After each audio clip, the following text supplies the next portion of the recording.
to our Accelerate session, guys. Our guest today is Jean Alessi, who's based down there in Victoria, a Gym Hub member and someone who's had an existing gym for many years before coming into the Gym Hub program, and has gone through some COVID challenges like you and I, but has also a lifetime of experience to sort of share around small business. So I welcome Jean to the call.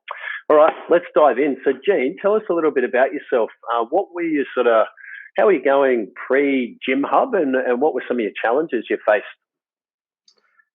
Well, so the business is 12 years old this year, so we've been going for a fair while. To be honest, life was pretty good. It was pretty cruisy. Good. I think I was working 4 half days and making a decent income. Yep. Wasn't really spending that much in advertising, and the thing was just ticking over pretty much, in a passive sort of mode.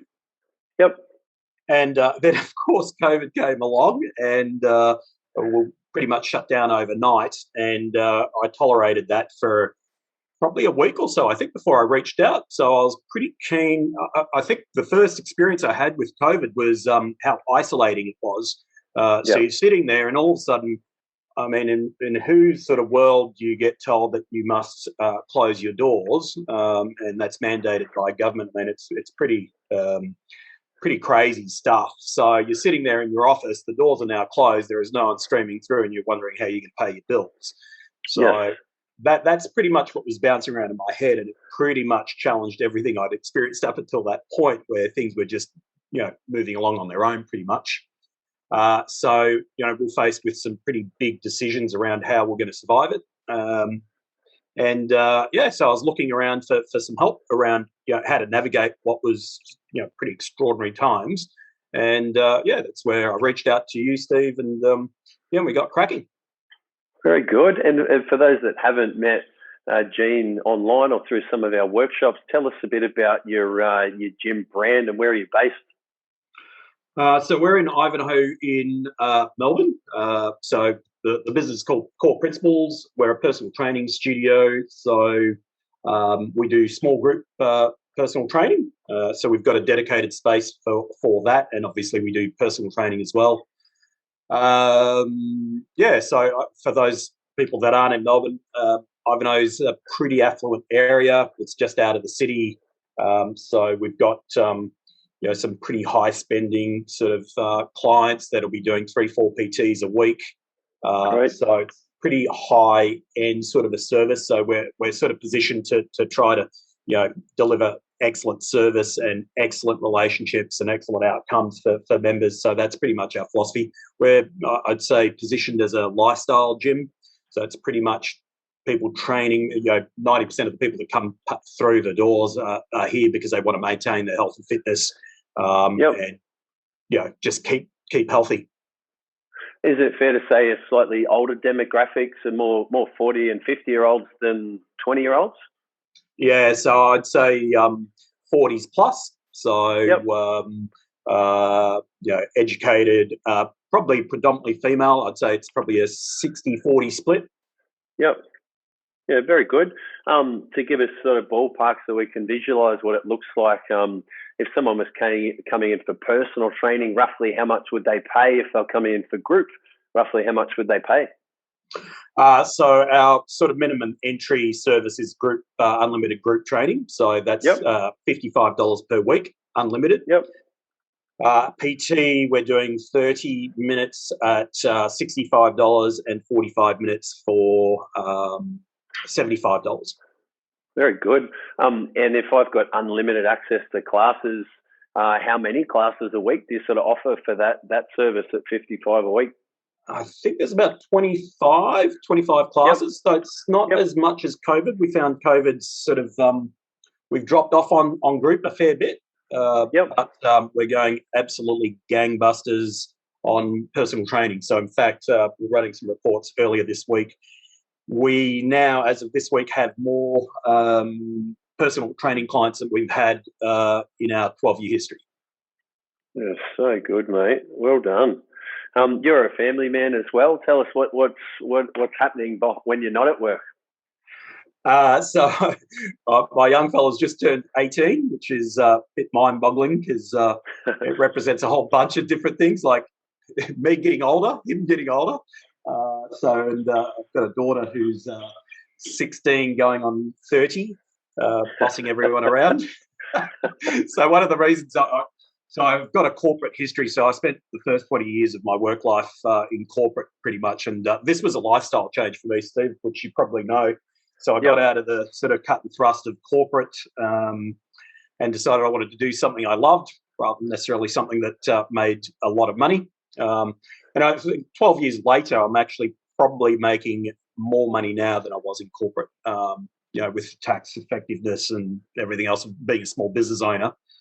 I've probably bridged the gap between the two and still doing something I love 12 years later. In fact, I had a client who's a QC. He looked at me and he said, "Do you ever get bored?" And 12 years in, I'm still on the tools. I'll still do 20, 30 hours a week on the tools, so to speak. And I said to him, no, because for me, I get a lot of joy out of the relationship I have with my own clients and pretty much all of our members. I try to have a bit of a relationship with everyone. I know everyone's first name, as all our trainers do. Great. And that's the whole part of that sort of relationship sort of angle that we run with. But I said to him, no, absolutely, still love it, because every individual that I train, I sort of know their life story. So it's a little bit of life coaching, a little bit of how's it going, and just being with them, in the journey. I've got clients I've been training for more than 10 years, so they've watched my kids grow up and vice versa. So that's the beauty of what we do, and our model on that is it's very high on the relationship side. So which gives me a lot of personal satisfaction as well. Look, it's everyone and their dog is advertising on Facebook and Google. If you want to go to the hardest place to find leads, you go to Google and Facebook, and that's why it's so expensive and everyone's yelling over the top of each other. So I love the fact that you're putting so much focus around human connection and service and stuff when people come in. You've obviously, the light bulb's gone off over those last 12 years where you realised that fitness first model where you just throw heaps of money at getting people in the door and leave them to their own device, like, it doesn't work anymore. And they've been like literally cannibalised by all the other businesses that have come in and taken 800 members and taken 1,000 members, the other options.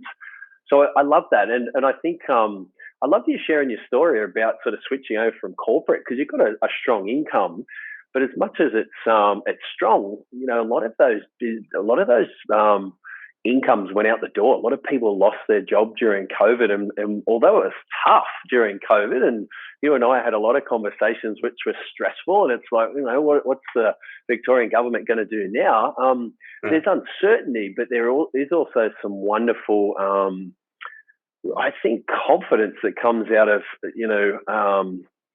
having some say in whether you're still alive at the end of COVID, and having some say in how much tax you pay and things like that.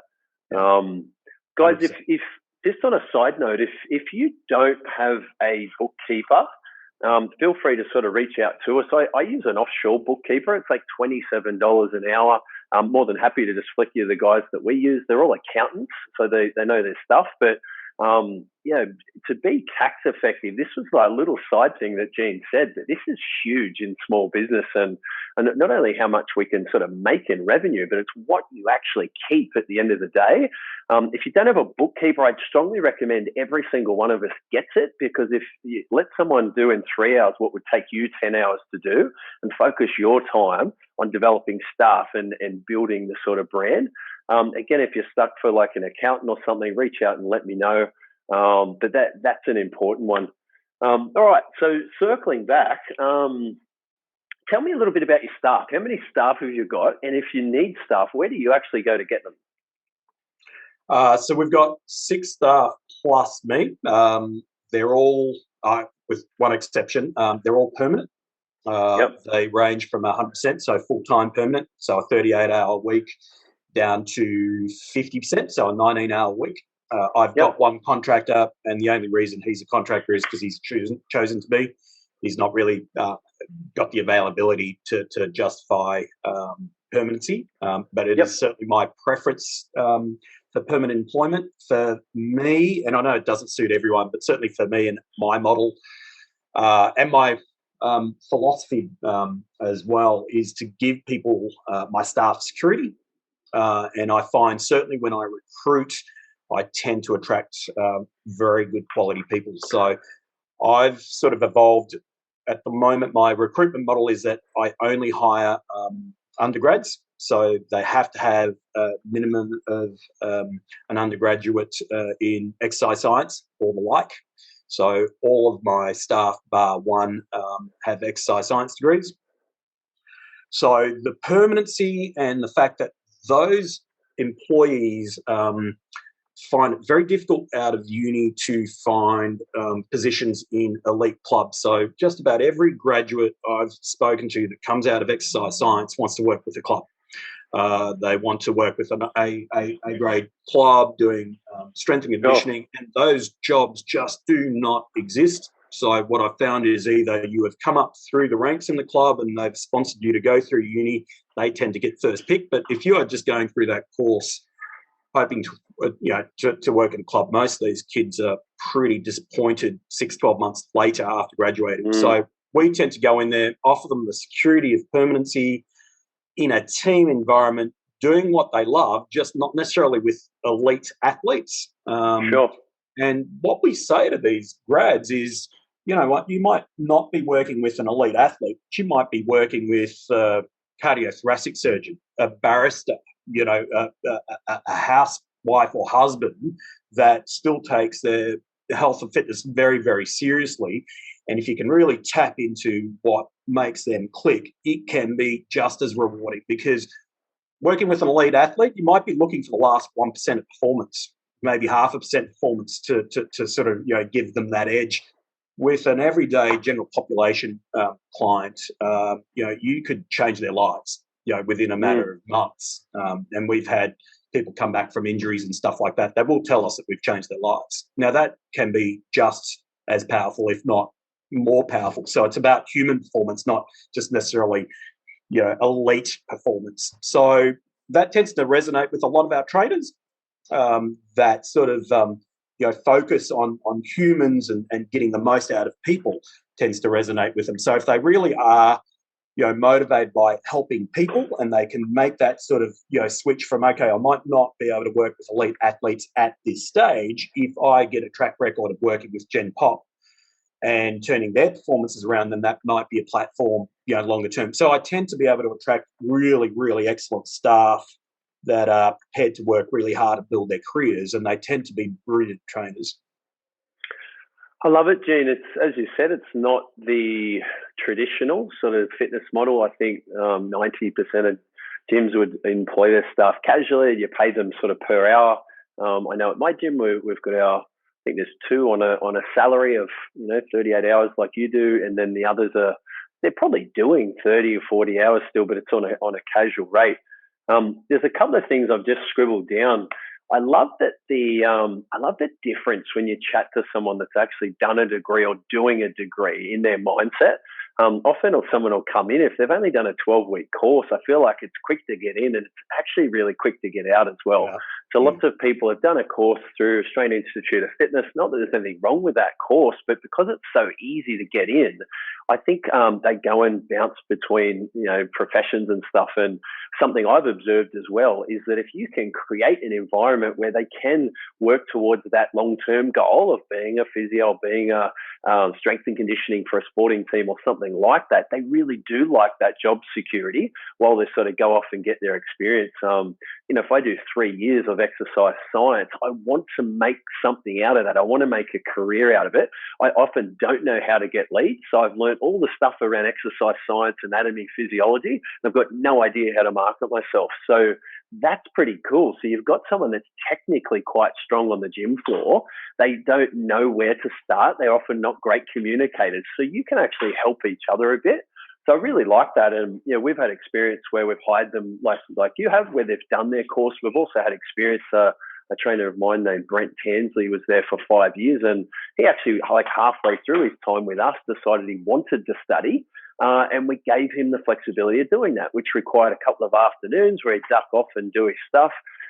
he was doing at the time. I think he was helping like the Manly women's soccer team or something like that. It was free. Like you don't get paid for those types of jobs. So he was able to get like consistent income from us doing something fitness related where he was getting experience, but then go out and get the practical experience he needed so he can sort of jump into like a professional role. So I love you sort of sharing that model, because I think sometimes we get too pigeonholed and we think, all right, best case scenario is this is all they've got and they're straight out of, see John, they're straight out of Cert 4 and that's what it has to look like. And I love the fact that, you know, you've seen that you can get great people in a different model as well. Well done. Yep. Quick question. If I've got some trainers that are working casually, they're getting paid $35 an hour or something like that at Rushcutters Health, and I was considering moving them over to like a salary. I know some of the feedback I'd probably get from people that have logged in is I'm fearful that I'll move them over to a salary and then I'll be paying them to just sit around and twiddle their thumbs. So tell me, what types of roles do you get these guys to do, you know, while you're building up their database? How do they sort of add value to your business? The first thing I get them to do is start writing articles. So most of these guys as grads would have access to some fairly technical data. So a lot of the articles we try to write are well referenced. They tend to be based on a bit of science. So writing articles, which guess what, you know, they go straight onto, you know, my blog page, and we then promote them like crazy on Facebook and Instagram and everywhere else, and try to drive as much traffic to them, which you know, just creates that beautiful web of communication, which you've coached all of us on. Yep. So it raises their profile for starters. It gives me a reason to talk to my members and ex-members and potential members via my newsletters, drives traffic to the website, and gives me some fresh content for my socials as well. So that is probably the best use of their time up front, and you'd be surprised how many people read this stuff and will pick up the phone and go, this trainer Ben, you know, is he around? I wouldn't mind having a chat to him, or maybe doing some sessions, that sort of stuff. So they do trigger inquiry. They increase things like their profile, particularly in the early stages where they're reasonably unknown to our community. So that's the first thing we get them to do. So good.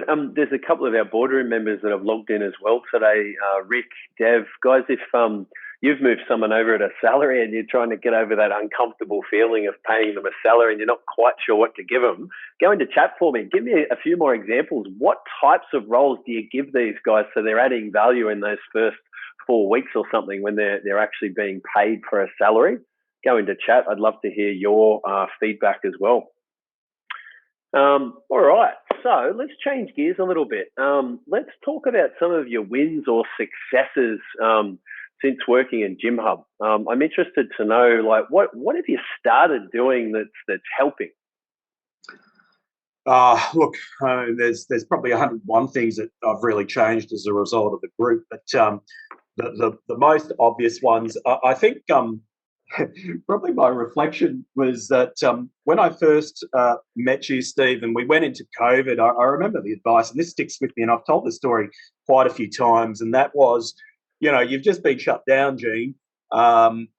Don't be like everyone else and be caught in the deer. You use these words, deer in the headlights. You know, every other gym is out there shutting down, shuttering up their businesses, going to ground, hiding under their desks, cutting off their costs, letting go all their staff.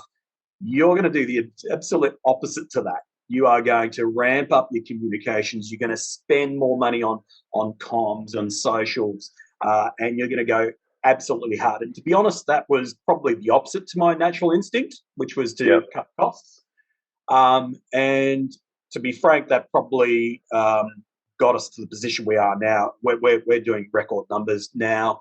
We bounced back from COVID very quickly. I think, you know, in the really worst of it, we probably got down to 20% of revenue.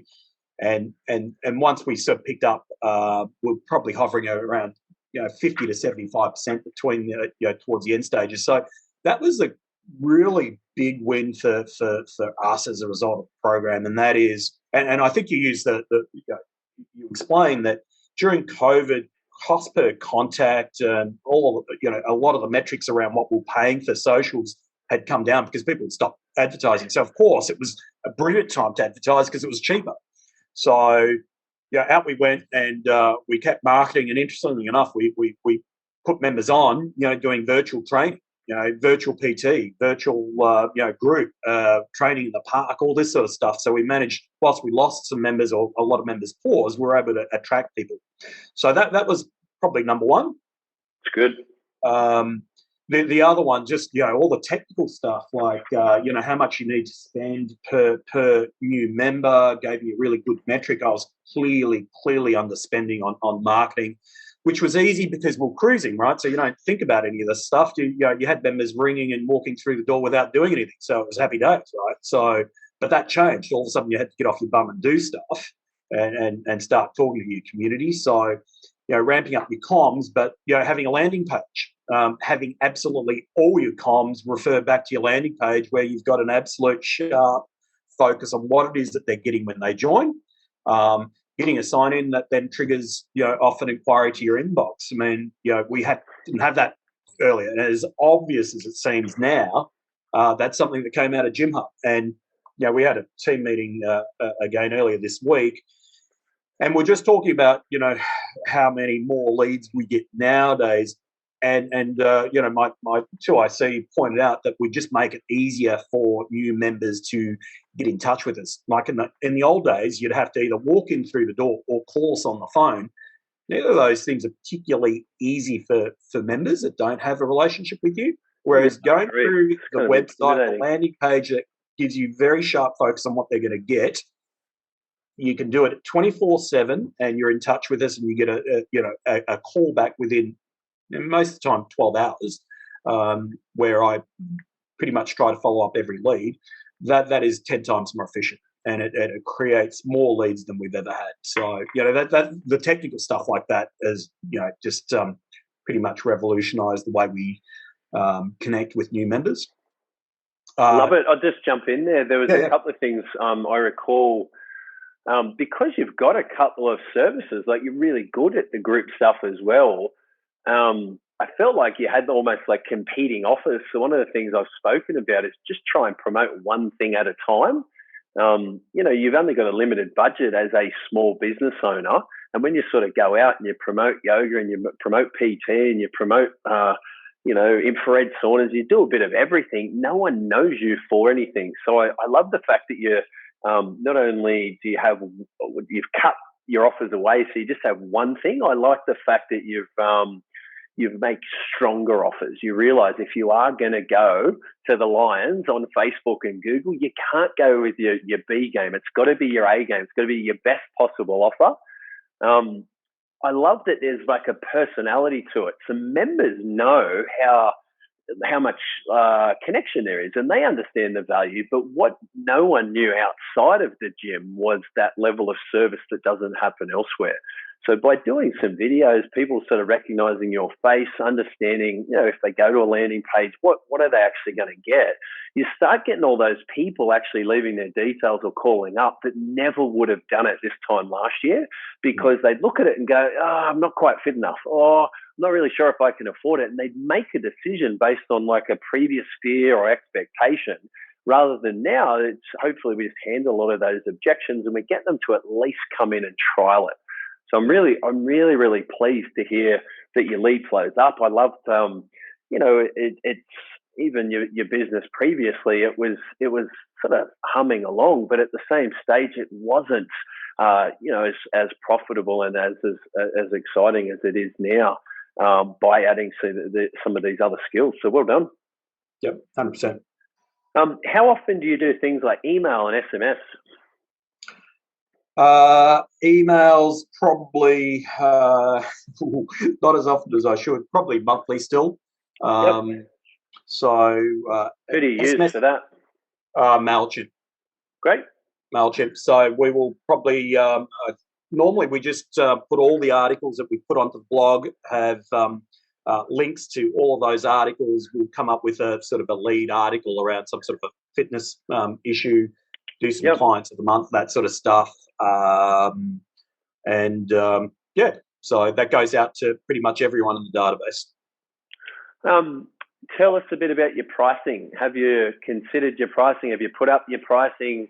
What are your thoughts and ideas around pricing? I laugh because that was one of the posts I put out there as to what people were charging for PT, and obviously there's 100 different business models out there, and Yep. I quickly realised we're probably on the cheap side, and you got people like Benny charging $6,000, for 30 minutes, to work with him. So he gave me a bit of a boot up the butt to increase my prices. So we had the premium service, and I don't think we were really charging premium prices. So it took a little bit of courage post COVID to go, you know what, we're just going to jump in there. So I think back in March we put in a $6 increase across the board to everyone. So one of our principles is price transparency and equity. So everyone charges the same; it gets charged the same amount for a PT. So whether you started 10 years ago or 10 minutes ago, everyone gets charged the same amount for a 30 or 45-minute PT, and whether you're doing 1 or 5 a week. Yep. So we put that through in March. It was probably worth about $1,000 a week in additional revenue in getting out a MailChimp notification. We probably lost about 6 sessions a week as a result of that. So it's absolutely paid for itself. And I think I had one member congratulate me for putting up our prices. It's fascinating because a lot of people own a business or have used different services, and they're like, yeah, of course, that's what you're worth. And the risk in having a business for 12 years is you start at 12 years ago, you've got this certain mindset of what everyone else is doing. I don't encourage you to look around and see what your other gyms are doing. I think you should decide what you're actually worth. Yep. And if it's higher than what everyone else is charging, the question should be, how can I charge that amount? So what do I have to teach them, deliver on a weekly basis? What type of results? How much communication? Like, what would actually make that level of value? To put your prices up, I think is brave. It's sometimes hard to sort of do it, but I really want to encourage you. You have to do this annually now. Every single one of you guys that have logged in, you have to put your prices up annually. It doesn't have to be $6. However, your rent's going up, your insurance is going up, your staff wages is going up. If you just keep your gym about the same and you don't actually put up the amount that you're charging, like every coffee shop in Australia does or New Zealand, unfortunately, you're going to make less money every single year. So yeah, it's got to go up with the pricing. If you guys, I think it was only Mike and Nat that logged in at the start.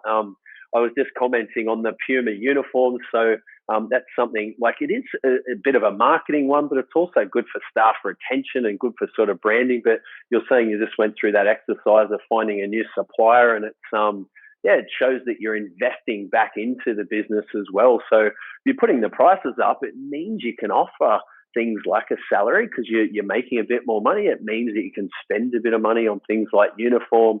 You feel confident in allocating money to Facebook and stuff. So well done.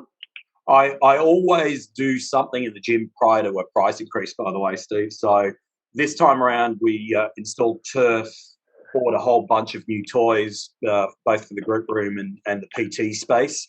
So I've always got some justification for the price increase. Yeah. So I always try to make sure they understand they're getting value in something for it. Now, of course, a lot of that stuff's paid off, within a couple of pay cycles, but we're always very keen to make sure people see value in the increase. So good. I don't think anyone blinks as long as you can show why it makes sense to be, putting the rates up. So very good. Let me pause for a second. I'm interested in get some questions. Brett, Dev, Lionel, Michelle, thanks for joining us on this call. Rick, Mike, Nat, Sam, Victoria. I'm interested to get a question for Gene inside the group. So we've touched on a couple of things. We've spoken about his pricing.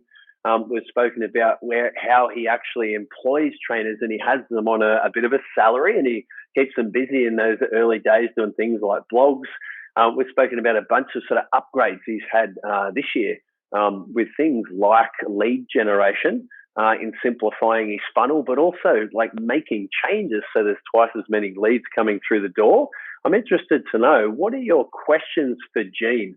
So Gene's managing to get more leads in his gym. I know for some of you, recruitment and staffing and lead generation, these were things that you said you're interested in prior. So if you're chatting to someone that's actually getting a good response, they're investing time into it, and it's actually working for him, what are your questions? So there's one here from Mike and Nat. Do your trainers handle clients separately, or do your clients train with different trainers each session depending on availability? So, if someone trains Monday, Wednesday, Friday, do you just sort of plug them in with anyone, or do they have like set trainers like that they stick with? Most definitely set trainers. So all of our clients will have set times. Members have set times with their trainer. So our model is that you join up, you are allocated to a trainer that is, likely to be the best fit for you. So often during the health consultation process, which is the first step for all of our members, they all have to do a 1-hour health consult. We will ask them what their training preferences are, whether they've got a preference for training with a male or female, all sorts of different bits and pieces. We then try to align them to the trainer we think will be the best fit from a personality and experience point of view. And that trainer is responsible for that member long-term for the lifetime that they are with us. So we have a few exceptions where availability isn't quite what they are looking for. So on the odd occasion, we do have clients that might train with a couple of trainers. Usually they're okay with that. And some of our long-term clients that have been with us, 10 plus years, will have cycled through a number of trainers that have come and gone. So, but most definitely our trainers are responsible for their clients. Yeah, it's good because I think there's less, your trainer learns if they've got a sore left knee. They understand if they sometimes come in with tight hip flexors, whatever, because of their job. And I think if you bounce around to too many trainers, you can lose a little bit of that in the communication. I know for like our facility, for example, we had Sean, one of our trainers, doing about 35, 40 hours a week. We've moved him through into management. So one of the ways, one of the reasons why they're actually sharing trainers is because he's gone from training someone like 3 hours a week to just doing 1 hour a week. And then the other couple of hours have been taken up by another trainer.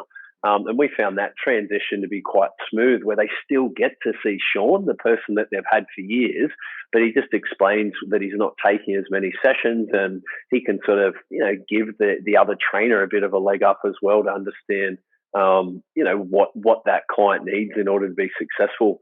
So good question. A couple more ones that have come through. So Brett says, do you sell your packages for personal training and groups together, or are they charged separately? Well, in our business, you can do group, you can do PT, or you can do a combination of both, and there is no discounting. So if you do group and 30-minute PT, it'll be $55 plus $65. And again, if you do multiple PT, there is no discounting. I hate discounting. I just my argument with my staff, and they'll keep coming back and going, oh, the competitors, are a little bit cheaper, or they want to know why they're not getting charged less for their second, third session. And my view, and it, rightly or wrongly, my view is that we don't discount our effort or focus on the second or third session. We give them 100% for our 30 minutes. We give them 100% for 45 minutes. And we give them 100% in absolutely every single group class. So we're not a discount model. We're not, again, we're not huge. We don't have thousands of members. So the members we have, we want to love them to death. And we don't discount our prices, and we don't discount our focus or effort. I love that. It's, if you're going to a restaurant, there's obviously fixed costs of, the chef being there to cook it. You got to buy the steak at a market or something to cook it. If just because you're eating there 3 times that week doesn't mean that you're purchasing the steak for less money. So I think having sort of set pricing around that is really important. And obviously totally up to you guys how you price, but the important thing here to understand is you don't have to discount. In my first gym, we didn't discount ever. Gene's not discounting. I think that's it's different if you're talking about like an intro offer or something like that. So I might do a discounted, first few sessions or the first 10 days or something like that, because I want to lower the barrier to entry, make it really easy for someone to come in and just give it a go. But the actual memberships, there's never 12-month memberships on sale. It's never cheaper as you go through. I feel like that's a really good takeaway. There's a question here. Who is your uniform supplier? So if you're in Melbourne, they're in Thornbury. I think they'd probably work with anyone really. One Sport. I'm happy to give contacts later on in the group. Got to jump in the Facebook group and just share whoever you sort of contact, and that is. It looks good. You've been happy with like the actual product? Look, so with a lot of this sort of sport kit, they do change their design slightly on a sort of seasonal basis. So what I found is that polo has changed slightly from last season, but the keys are that they come in black and blue, and they will do those two colours every season. So whilst the paneling might be slightly different, you're always going to have a blue uniform. You're always going to have a black uniform. The quality's been excellent. Like I say, it's a lot more expensive than if you were to go to sort of a T-shirt basis or a sort of a Winning Spirit and all those sort of companies. But for us and our brand, it was worth it. I know there was a Facebook chain earlier where I was asking whether people are giving their uniforms away. So I think the total kit, if the guys bought one piece of everything, and that is tracky pants, polo, hoodie, puffer jacket, like because in Melbourne, it gets pretty damn cold, so you need lots of layers. They could be up around $150 to get started. 150 to $200. I think if they bought every piece, it's a fair bit. And I think there was a bit of back and forth. Majority of people don't charge, so I took that on notice. And I think we've come to a policy where everyone will get their first piece free and will pay for additional items. And my thinking around that is that they will tend to look after their gear a little bit more and tend not to trash it, because again, I don't want to provide top-notch uniforms and have them go out fishing in them and come in on Monday morning trashed. That stuff's pretty important to us. Our image is pretty important. And if they're paying, and again, it's a cost, but if they're paying $40 for a polo that looks pretty good, they're likely to keep it pretty tidy. I think that was our position. It looked like I was probably in the minority because maybe I'm a tight ass. I don't know, but it sounded from the group that most people are giving their staff uniforms, which is fair enough. Honestly, I don't think there's a right and wrong way to do it. I think there's a risk, if you invest $200, $400 or whatever it is into uniforms and someone leaves in a month, like that's just money down the gurgler. So it might be that, you subsidize it. Maybe they pay a deposit and they get it back after 3 months if they're still there. Maybe you give them their first one and they kick in for second ones or something like that. But I think uniform's really important, guys. Like we talk about sometimes, who do you pay for cleaners and how often do you clean? Because you want your gym to look great.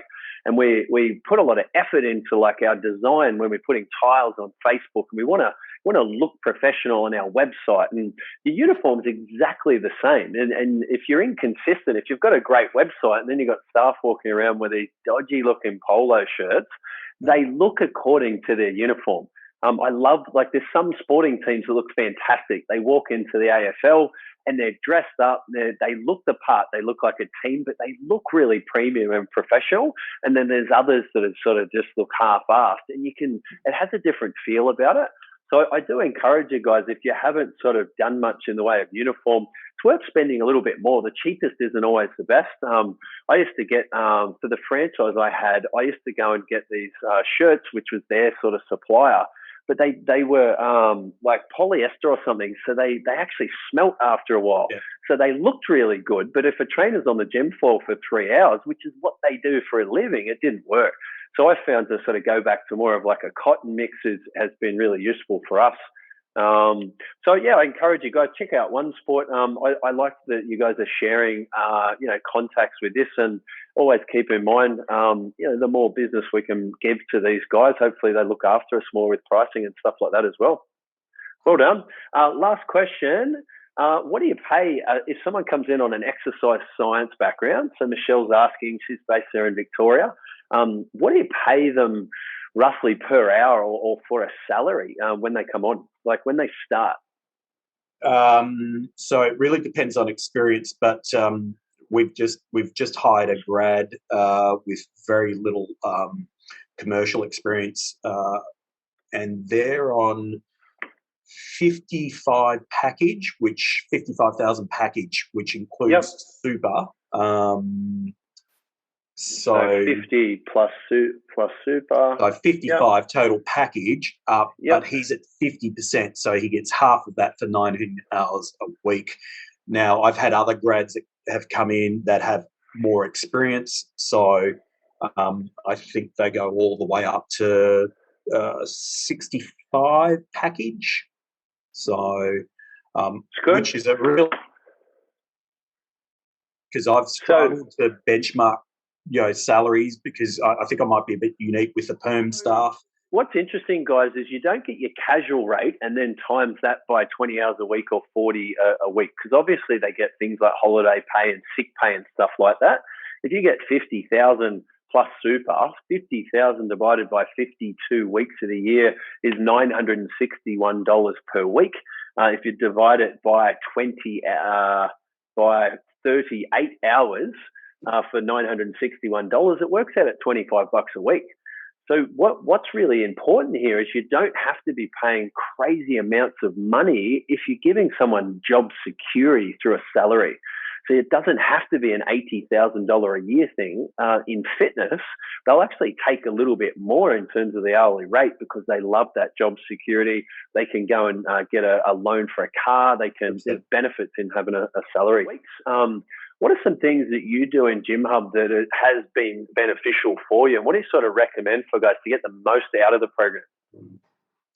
I mean, obviously, attend these sessions. I mean, you're always hearing different stories from different operators using different models. I mean, there's 100 ways of slicing and dicing this thing. And, like I said earlier, the reason I joined is because as a business owner, you're often sitting at your desk feeling a little isolated. You've got a bunch of ideas bouncing around in your head. Some of them may cost you a whole bunch of money, and you're not sure whether to jump in and take the risk or not. So you're faced with those issues every other day, So tapping into, the broader community and getting other people's experience might actually avoid you making mistakes, or at least fine-tuning your thinking and fine-tuning your own model.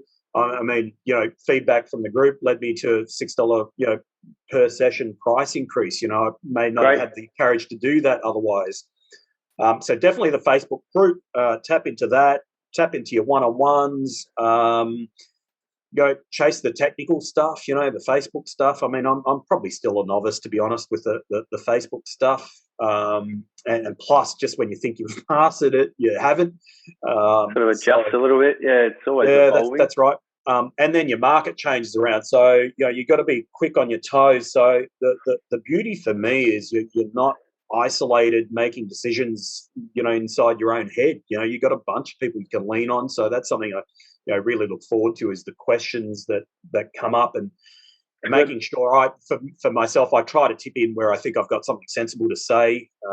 Rightly or wrongly, again, it's often just your opinion or your experience. It may or may not work for others, but gives you context and a bit of a baseline to work from.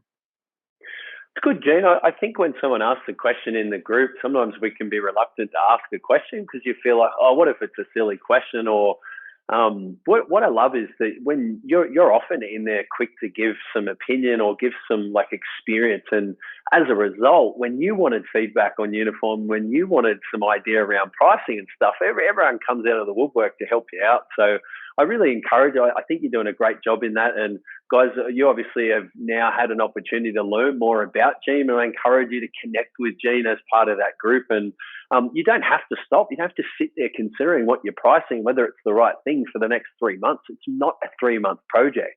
You can actually get some feedback from lots and lots of very educated gym owners. There's so much experience on how we've done it the wrong way, how we've done it the right way, where you can sort of shortcut that. So, yeah, it takes away some of that uncertainty. It also enables you to take action faster. One of the things that you've been able to do is implement fast. A couple of times we'll hang up from a one-on-one, and within an hour, Gene's gone away and gone boom, boom, boom, and done it. And I love that, because it's not about just watching a webinar and going, oh, that was really interesting. It's what you do after it. It's not about logging into a one-on-one and going, oh, okay, really helpful, thank you, I'll go to another one-on-one. It's what you do after it. So I think that's been really helpful. Another question, what are some things you know now that you wish you knew earlier? So you've been doing the small business thing, you've been in the fitness industry for a while. Anything you could sort of pass on, or any little, help us all reduce the pain and the suffering in different areas? Look, if you're if you're a small business owner, you just got to prepare yourself for plenty of pain and suffering, but hopefully plenty of joy too. Like I say, I wouldn't do it any differently. And I've been on the corporate side, and I've been on the small business side. I wouldn't choose any different. With staff, it's probably my number one challenge. Just I've got one staff member that's been with me for 5 years, which is quite a long time. He was probably getting a bit burnt out. Probably was expecting a bit too much from him, and was leaning on him a little too much. So he was getting pretty tired and pretty frustrated. So, just when you think you've got your team mix sorted out, something will break. So you just got to really be on your toes. Talk to your team, consistently, regular meetings with the team, and just be prepared that they'll surprise you with something you had no idea about. I think as an employer of human beings, they expect you to be able to read minds. They expect you to know exactly what they're thinking and how they're feeling. This guy was gobsmacked that, I wasn't quite across every one of his concerns. And I had to say to him, mate, I'm just shit house at reading minds. You're gonna have to really explain to me what you need and what you're looking for, because like I say, I'm not that great at reading minds, and unless you're telling me, I'm going to assume a lot of the time that you're okay. So just having those conversations, but dealing with human beings, man, that is tough, but we should be good at it, because we're all out there motivating our clients. Our staff are kind of like clients as well. They're our clients because we've got to keep them happy. And, for me, at least, my staff, the foundation of my business, without them, I can't multiply my effectiveness. So, just keep on top of your people, and just, unfortunately, people disappoint you occasionally. You're going to be on your toes. The journey runs out for some of your people, and you've got to be ready to jump and go again. And it's tough. Sometimes they leave with clients, so members, and so you got to manage that. But just be good at recruitment. It's good. It's I think some of us can set out. It's like starting a marathon, and you set out bare feet, or you set out and you don't really know what you're in for. Like, there's some hours of exercise in front of you, and obviously it turns to shit if you don't actually know what you're in for. And I really encourage us to just take those kind of rose-colored glasses off and just understand it's hard in business. We shouldn't be surprised if we get let down by a staff member via SMS. We shouldn't be surprised if they fall in love and want to go to another country or another state.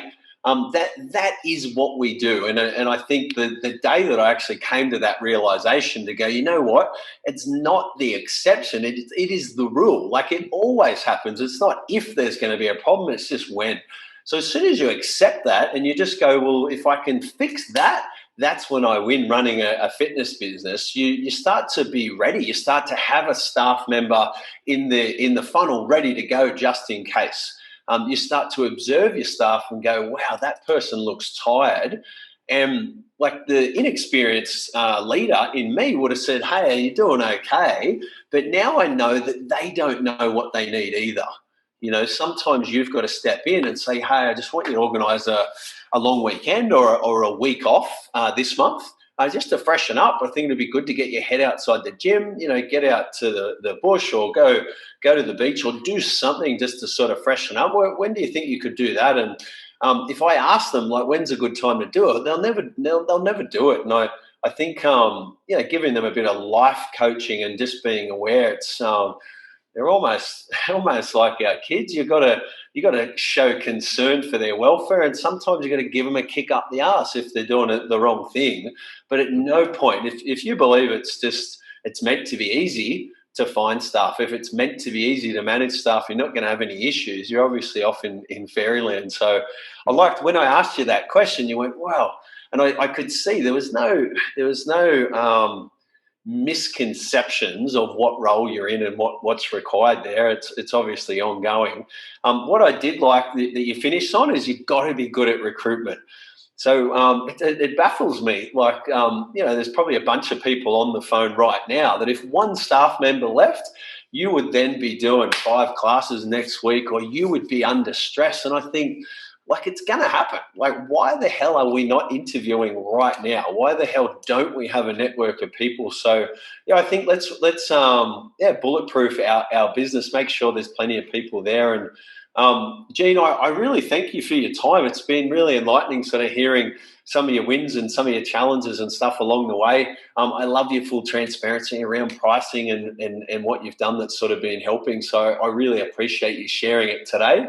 Guys, I'd love to hear your feedback. What's one of your biggest takeaways from today's session in sort of thanking Gene? Let's share with him specifically what you sort of took away most from today's session. The team in NZ, I'm going to challenge the team to write some more blogs to show the members their expertise. It's interesting, like we get more leverage when people treat our trainers like professionals. They don't need us to answer the phone. They don't need us to hold their hand in the gym because they look at these trainers and go, wow, they actually know what they're doing. So any opportunity to do a seminar or a blog makes it less on our plate because you're actually got a team of experts rather than just the Gene show. So that's cool. Mike and Nat, don't discount anything ever. Staffing perspective with security. Yep. Human performance versus athletic performance. Gorgeous uniforms. There's some really good feedback. Well done. Engage in the Facebook group, blogs as well. Seek feedback. I think it's kind of asking that question and trying to do it in an open mind. I catch myself sometimes with my kids where you sort of ask a rhetorical question or you ask something, often if you start with the word why, the defenses come up and people by nature will quickly go into a reason or an excuse as to why they behave the same way. If you can take that word out, you don't trigger it. They don't feel like they're justifying anything. They don't feel like they're in trouble, but instead they're actually just sharing their opinion on how they're doing. And if I can make that mistake with my kids, obviously I can make the same mistake with my staff. So you've got to catch yourself doing that and make sure the team, like Gene's team, are okay with giving some feedback if they need help or they've got ideas on how the business can improve. So good. Guys, thanks for your feedback. Brett's just finished there saying, just knowing I'm on a similar path gives you confidence. So good. Guys, be sure to get in and connect with Gene inside the Facebook group, sharing ideas and stuff over the next few months. And again, I want to thank you, Gene, for all your time today. You're a champion. Cool bananas. All right, I'll leave you to it. Enjoy the rest of your week, guys. See you soon.